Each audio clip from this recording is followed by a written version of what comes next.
এই দুনিয়ার পুরো জীবনটা এটা হচ্ছে লালসাময় একটা জীবন, লোভ, মরিচিকা, মায়াজাল। এই মায়াজালে আমরা আটকে আছি, ফলে মৃত্যুর কথা আমরা ভুলে গিয়েছি।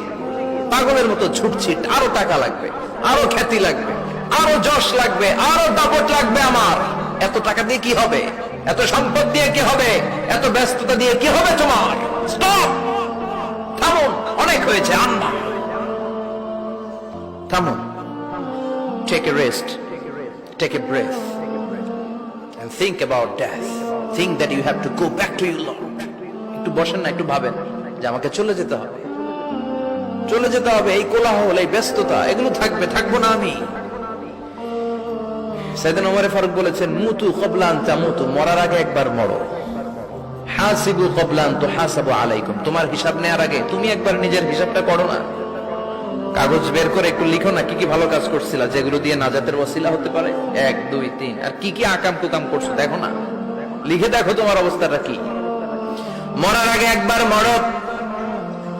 মরার আগে খাটের মধ্যে শুয়ে শটান করে চোখ বন্ধ করে একবার মরার ভান করে দেখেন কেমন লাগে। চোখটা বন্ধ করেন আর ভাবেন আপনি নাই, কি কি হতে পারে ভাবেন। আপনার ছেলে মেয়েরা কান্না জুড়ে দিবে, আপনার প্রাণের স্ত্রী বিলাপ শুরু করে দিবে, বন্ধু বান্ধবের চিৎকার আর মাতম, স্থানীয় এলাকার মসজিদে ঘোষণা, অমুক এলাকার নিবাসী অমুক ভাই অমুকের ছেলে অমুক দুনিয়ায় নাই। সব আত্মীয়রা চলে আসবে, ফেসবুকে স্ট্যাটাস দেয়া হবে, সবাই সবাইকে জানাবে বিকাল 4টায় অমুক হাই স্কুল ময়দানে আপনার জানাজা। ছুটে আসবে, সবাই ছুটে আসবে আপনাকে শেষ বিদায় দিতে, গুড বাই জানানোর জন্য, আল ওয়াদা, বিদায় জানাতে আসবে সবাই।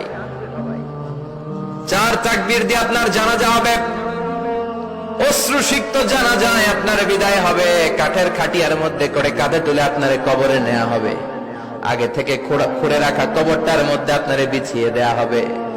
বাঁশের কচি দিয়ে তার উপরে মাটির চাপা দিয়ে সব চলে যাবে। ভাবেন না একবার চোখ বন্ধ করে, this is the circle of life, this is the nature of life. এটা সবার হবে, আমার হবে, আপনার হবে। এত মায়া, এত ভালোবাসা কই যাবে? কেউ থাকবে না, সবাই আপনার অন্ধকার কবরে রেখে দিয়ে চলে আসবে। উপরে বাঁশের কঞ্চি, তার উপরে মাটির চাপা, অন্ধকার আর অন্ধকার। এই অন্ধকার যেন শেষ হতে চায় না, শুধুই অন্ধকার, ঠিক কিনা? এজন্য আমাদের চলে যেতে হবে। দাদা গেল, চাচা গেল, মামা গেল, আমাদেরকেও যেতে হবে, জোরে কোন ঠিক কিনা? একদিন মাটির ভেতরে হবে ঘরে মন আমার, কেন বন্ধ দালান ঘর, প্রাণ পাখি উড়ে যাবে পিঞ্জর ছেড়ে।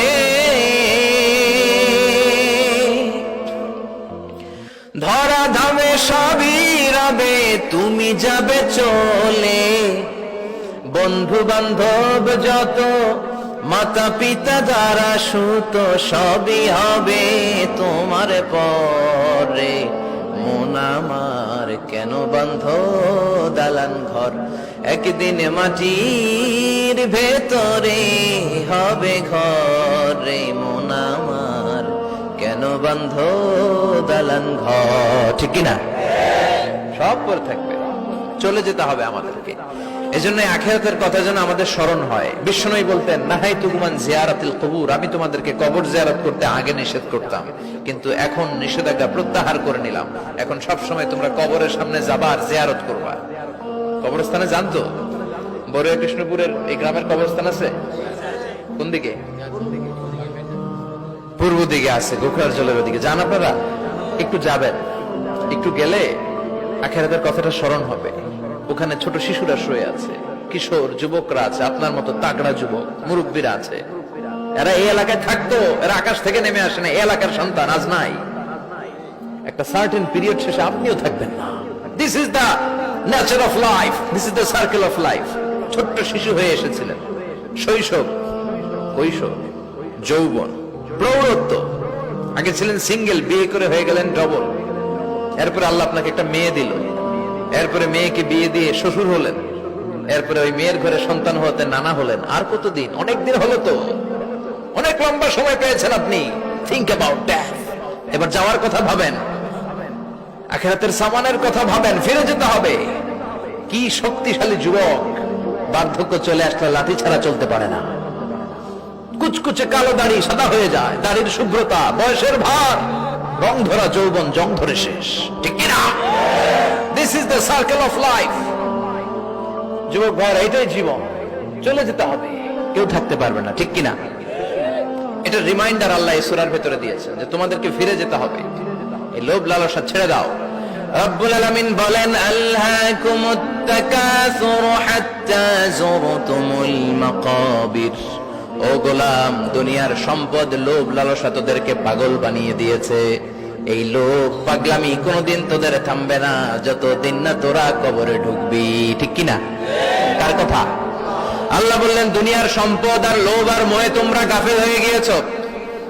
আখিরাতের কথা বেমালুম তোমরা ভুলে গিয়েছো, কিন্তু আখিরাতে তোমাদের যেতেই হবে, কবরের বাড়িতে তোমাদের ঢুকতেই হবে, ঠিক কিনা? যেতেই হবে, আমরা ভুলে যাই। আলহাকুমুত তাকাসুর, অতিরিক্ত পাওয়ার লোভ, বেশি বেশি খাওয়ার লোভ, বেশি বেশি জমানোর লোভ মানুষকে গাফেল বানিয়ে দিয়েছে। এটা মানুষের স্বভাব, আরো চাই আরো চাই, এই স্বভাবটা আছে না নাই? দেখবেন ছোট বাচ্চারা মসজিদের দোয়া অনুষ্ঠান শেষে জিলাপি দেয় না? গড়িয়া কৃষ্ণপুর কি দেয়? আগে বাতাসা দিত না, এখন কি দেয়? জিলাপি দেয়, মিষ্টি দেয়। তো মসজিদের 2-3 গেট থেকে যদি দেয়, ছোট বাচ্চারা দেখবেন এদিক দিয়ে কয়েকটা নিয়ে আবার ওই গেটে লাইন ধরে। ওর হাত হলো ছোট হাত, ওর হাত ভর্তি জিলাপি, আর নেওয়ার জায়গা না, এরপর আরেক জায়গায় লাইন ধরছে, আরো লাগবে আরো লাগবে, এই আরো আরো আরো চাই, এই স্বভাবটাই মানুষকে কুড়ে কুড়ে শেষ করে দিয়েছে। এত লাগবে কেন তোমার? চাহিদার কোনো শেষ নাই, unlimited demand of human being. যার আছে বেশি তার চাই বেশি, যার সাইকেল আছে তার হুন্ডা চাই, হুন্ডা আছে তো প্রাইভেট কার চাই, প্রাইভেট কার আছে তো প্লেন চাই, প্লেন আছে তো হেলিকপ্টার চাই, হেলিকপ্টার আছে তো ওইটা চাই, ওইটা আছে তো সেটা চাই, ঠিক কিনা?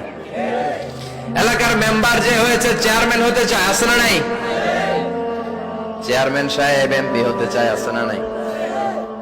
এমপি সাহেব মন্ত্রী হতে চায়, আছে না নাই?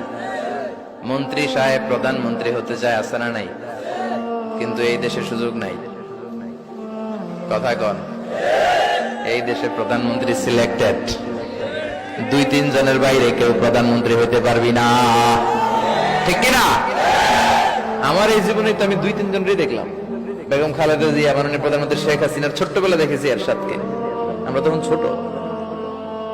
তো মানুষের চাহিদার কোনো শেষ নাই, যার আছে বেশি তার চাই বেশি। এজন্য বিষ্ণু বলেছেন, উনজুরু ইলা মান হুয়া আসফালা মিন, তোমার চেয়ে যে খারাপ আছে ওর দিকে তাকাও। ওয়ালা তানজুর মান হুয়া আ'লা মিন, তোমার চেয়ে যে ভালো আছে ওর দিকে তাকাও না, তোমার চেয়ে যে খারাপ অবস্থানে আছে ওর দিকে তাকাও। অনেকে নিজের অবস্থান নিয়ে সুখী না, এরকম আছে না নাই?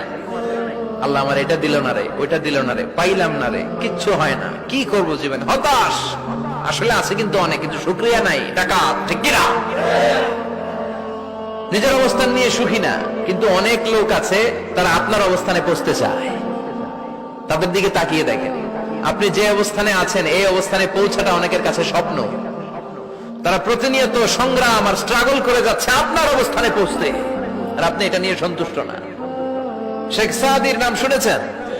বালাগাল উলা কাশাফাত দুজা, এই কবিতাটা রচয়িতা, ইরানের বিখ্যাত এক কবি। উনি একবার আর্থিক সমস্যার মধ্যে দিয়ে সময় কাটাচ্ছেন, টাকা নাই, পয়সা নাই, পায়ে দেওয়ার মতো জুতা নাই। উনি খুব দুঃখ পেলেন, হায় রে, আমি ইরানের এত বড় কবি, আমার পায়ে দেওয়ার মতো জুতা নাই। দুঃখ ভরা মন নিয়ে রাস্তায় হাঁটতে বেরোলেন। হাঁটতে হাঁটতে হঠাৎ দেখলেন একটা লোক শুয়ে শুয়ে কাঁদছে, ওই লোকটার 2টা পাই নাই,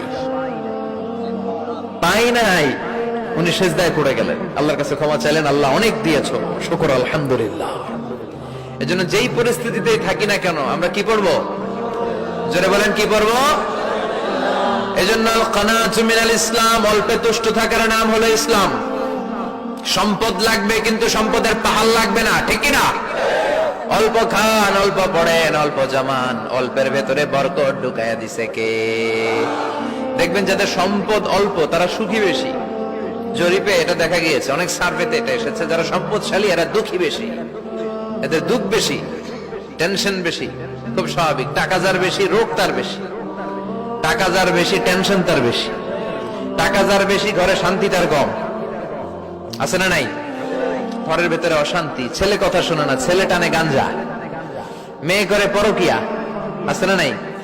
স্ত্রী কথা শোনে না, ভালোবাসা নাই, ঘরটা জাহান্নামের টুকরা, রোগ বালাই, এক একটা হসপিটাল বিল পরিশোধ করতে মাসে 5 লাখ 10 লাখ, আছে না নাই? কিছু খেতে পারে না, ডাক্তার একেবারে ডায়েট মেনু বেঁধে দিয়েছে, ডায়েট, ভেরি ডায়েট মেনু, এটা এটা এটা এটা কিছুই খাবেন না, শুধু গরু খাবেন না, খাসি খাবেন না, চিংড়ি খাবেন না, খালি ঘাস খাবেন, ইচ্ছে মতো ঘাস খাবেন, মানে ঘাস জাতীয় যত আইটেম আছে সব খাবেন, শাক খাবেন, সবজি খাবেন, সালাদ খাবেন, গরু, চিংড়ি, মুরগি, গোশত, ইলিশ কিছু খেতে পারে না। তাহলে রোগ বেশি, খাওয়ার মজা নাই, ঘরে সাংসারিক শান্তি নাই, খালি ব্যারাম আর ব্যারাম, ঠিক কিনা? কিন্তু সম্পদের পাহাড় গড়েছে। আর অল্প যারা খায়, অল্প পড়ে, রিক্সাওয়ালা, কুলিওয়ালা, অল্প বেতনের চাকরি, কিন্তু হক হালালি মেনে চলে, দেখবেন শান্তি আছে অনেক। হ্যাঁ, বাসা ভাড়া দেয়, ফ্যামিলি চালায়, বাচ্চাদের স্কুল বিল, এরপরও মাস শেষে 1-2 হাজার টাকা হাতে থেকে যায়। আর ওর প্রতি মাসে 10 কোটি টাকা ইনকাম, তারপরও ব্যাংকের ঋণ আছে না নাই? সুখ কারে বলে? কিভাবে আপনি সুখকে ডিফাইন করবেন? সুখ তো টাকায় কিনা যায় না, শান্তি টাকা দিয়ে হয় না, শান্তি দেওয়ার মালিককে। শান্তি আছে অল্প খেয়ে শুকর করার মধ্যে, শান্তি আছে আলহামদুলিল্লাহর মধ্যে, চিল্লায় বলেন ঠিক কিনা? এজন্য অল্প খাবো, অল্প পড়বো, অল্প জামাবো, অল্পের ভেতরে বরকত দিয়েছে কে? দেখেন ধনী ভাইরা খেতে পারে না, কিন্তু রিক্সাওয়ালার কি সমস্যা হয়? রিক্সাওয়ালারা সব খেতে পারে, কুলিওয়ালা, দিন মজুর, এরা একেবারে স্লিম সুঠাম দেহি, মেদহীন পেট, পেটে কোনো মেদ নাই, ভুড়ি নাই। আর কোটিপতিদের মেদ আছে না নাই? এত বড় বড় পেট, ঠিক কিনা? আমাদেরও পেট আছে, তবে হালাল পেট, এটা হারাম টাকা দিয়ে এই ভুড়ি বানাই নাই আমরা, ছেলে বলেন ঠিক কিনা? রিক্সাওয়ালা, কুলিওয়ালা নিজেও নামাজ পড়ে, বউ নামাজ পড়ে, বাচ্চাটাও নামাজ পড়ে, রিক্সা চালায় আর জিকির করে লা ইলাহা,